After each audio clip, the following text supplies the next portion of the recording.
Today has been probably the worst day.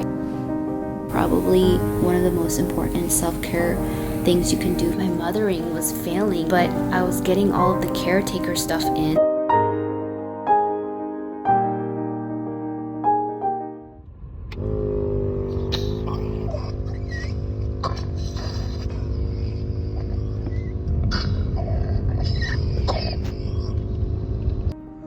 A nurse asked us, "Have you been here before?" Freddie quickly responded, "For the last 5 years. Yes, we have.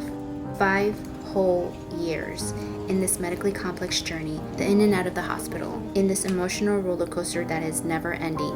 Our biggest lesson has been God is in control. His love endures and is sufficient. We put our trust in Him even when we don't understand. His power may not always remove the difficulties in our lives, but it has always seen us through it."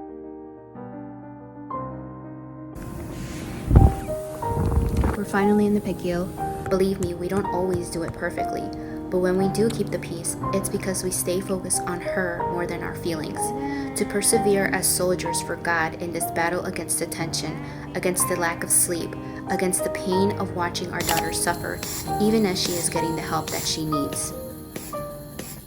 It is about 9 a.m. Right now the pulmonary team came in. There's like 3 people up in here. No, like 4, 5. And I was just like, I really just want to eat.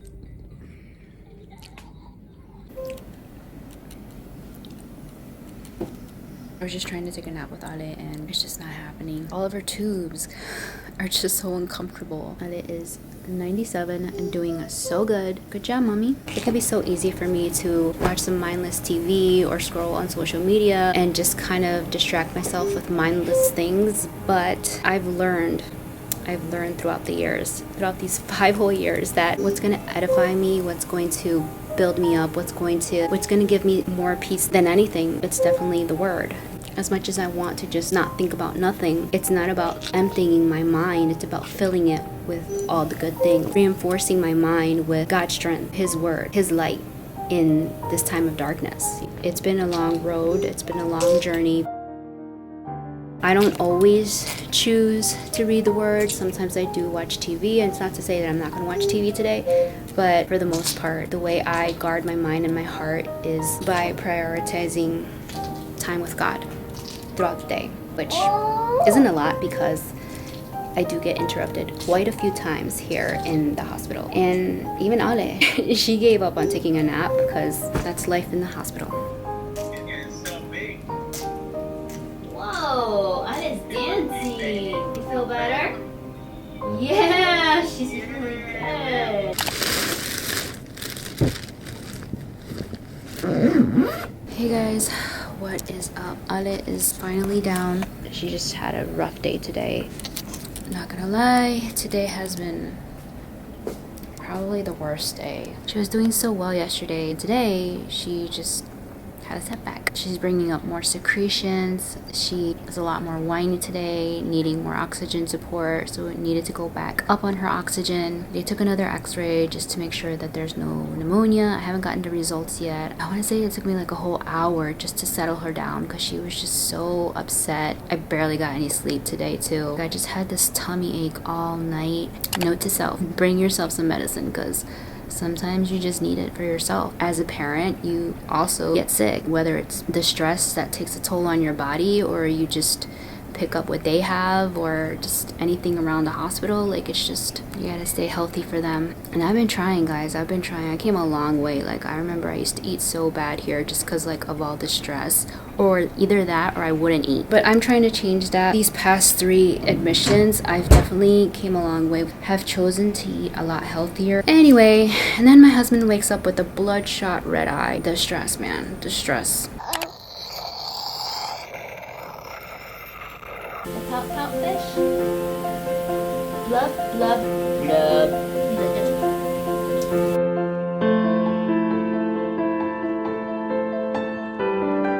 Help mommy.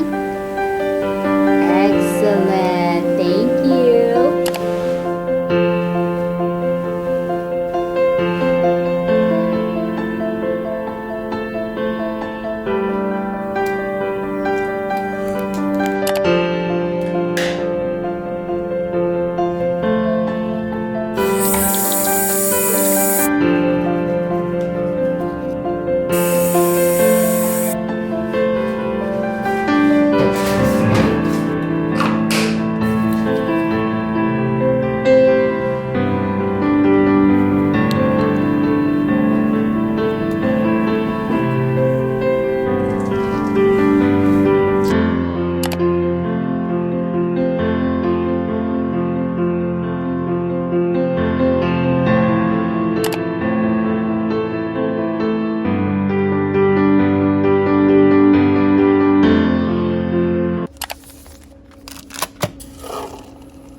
Today I have oatmeal with raisins. This is what I'm gonna snack on later. I also have a lot of fruit to snack on that my mom brought me. I got a yogurt in strawberry. This one has 12 grams of protein.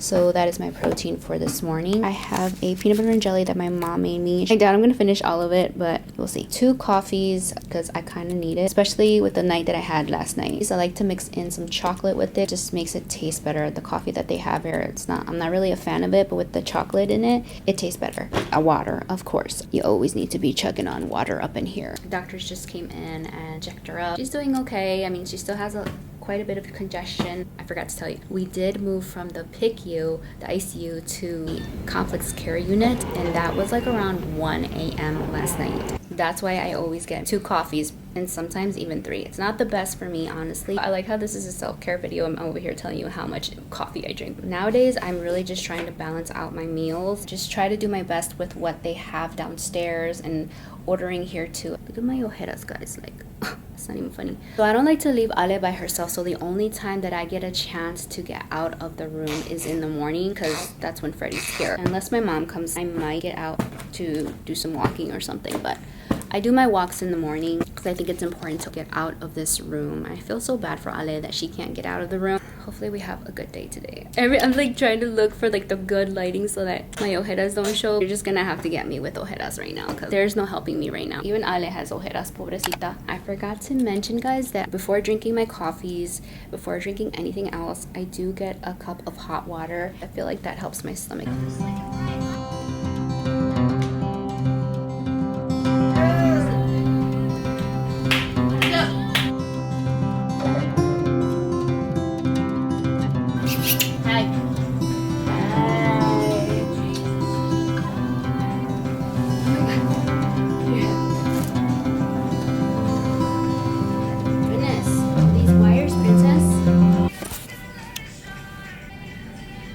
This is where Freddie sleeps, but he kind of switches because this is so uncomfortable. When this gets uncomfortable, because this is kind of hard, he gets on that. He switches. This is our bathroom. Sink, toilet, shower, an accessible one. It's one of the nicest rooms in the hospital.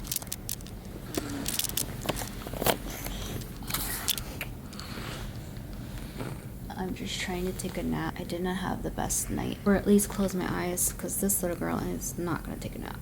If you're here in the hospital with your child, most likely you are sleep deprived with back-to-back treatments and doctors coming in and out. It's just non-stop. Obviously, it's important for us to take care of ourselves and get enough sleep, but sometimes that is impossible here, and especially in the beginning of admission. We can just do our best to try to find those pockets of time where you can just lay down and just close your eyes at least, you know. If you can't sleep, just close your eyes, because that helps. Yeah, do you want to take a nap with mommy?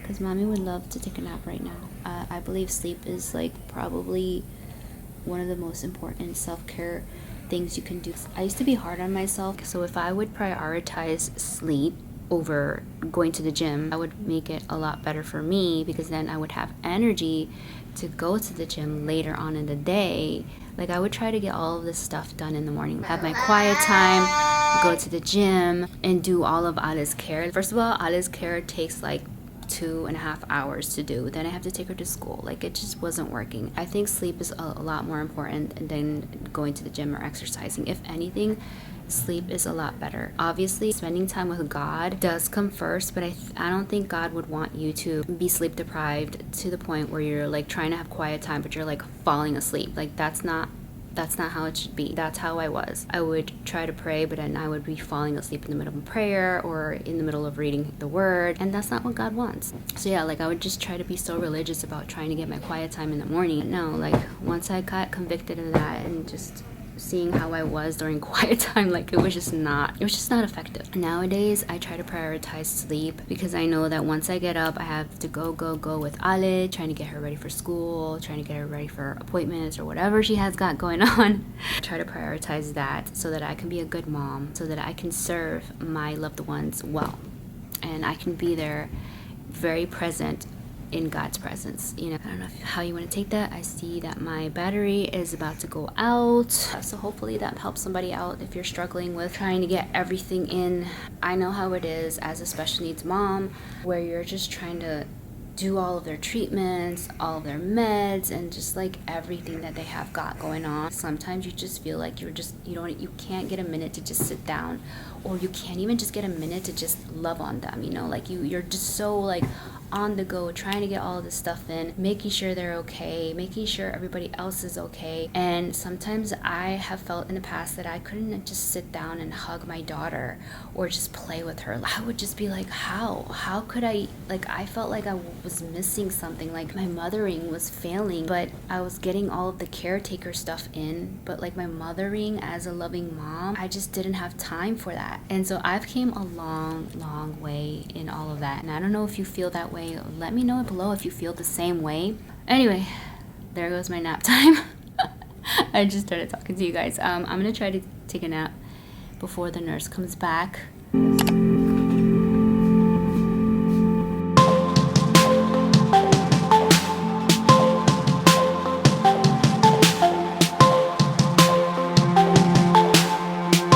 I just got done cleaning the room, or just organizing it. It wasn't that bad. This was the after of this. It's all of our clothes over there. Foods and snacks are over here. I picked this up at the family center. They were giving away earplugs and sleep masks, so I picked up 2. I don't know how we could wear earplugs and just like pretend that our daughter's not there or something. I don't know. I don't know, but I just picked it up. And they also gave this a little cup from Children's Hospital Philadelphia. Comes with a straw. I also gave Alexandria a bath, so she's all clean. Fresh sheets, fresh linens. I learned throughout the years that keeping up with the room maintenance, although there is like the cleaning crew that comes in almost every day, sometimes they do miss, but almost every day they do come and clean, mop the floor and everything, but they do clean around your mess. Like if you leave your stuff all over the place, they're not going to touch your stuff. Obviously, like that's probably like the last thing that I am worried about, like cleaning the room. Like I'm more worried about Ali's health and keeping up with her. I have tried to maintain as best as possible around all the other stuff that I have to do, because it does help me feel less overwhelmed with all of the things that's already happening. Like I said, I feel like I keep repeating that. That's one way that I keep my stress levels down, and more so on the floor than down in the ICU. Like down in the ICU, like things are just pretty chaotic. This just makes me feel like I can breathe, you know? Please hold, and a room service representative will take your order shortly. Alright, should be up in 45 minutes. Thank you. Lunch is served.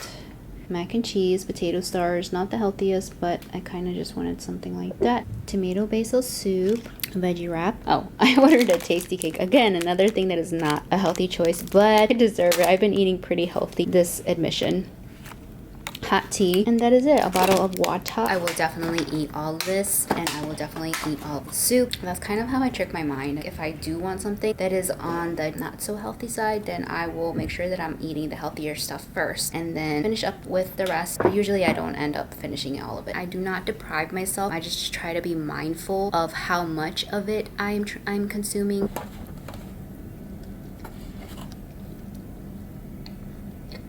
I almost ate all of this. I had some of the tomato basil soup. As you can see a little bit of this. I'm also just trying to listen to my body. If my stomach is full, it's full. Like I don't need to eat everything. I was sleeping. That was lunch. Dinner. I know it doesn't look like much, but honestly I didn't feel like ordering too much. Wanted to go for something light. So this is just like a turkey sandwich, and look how tiny that is. That should do anyway. Like I don't really have that big of an appetite right now. Roasted vegetable soup, and then I ordered a side of white rice to put into that soup because I think it would taste good. This is a salsa for the chips, which I don't think I'm gonna eat tonight. I've been craving milk, so I'm gonna save this for the morning. Another bottle of water, and they gave me some crackers.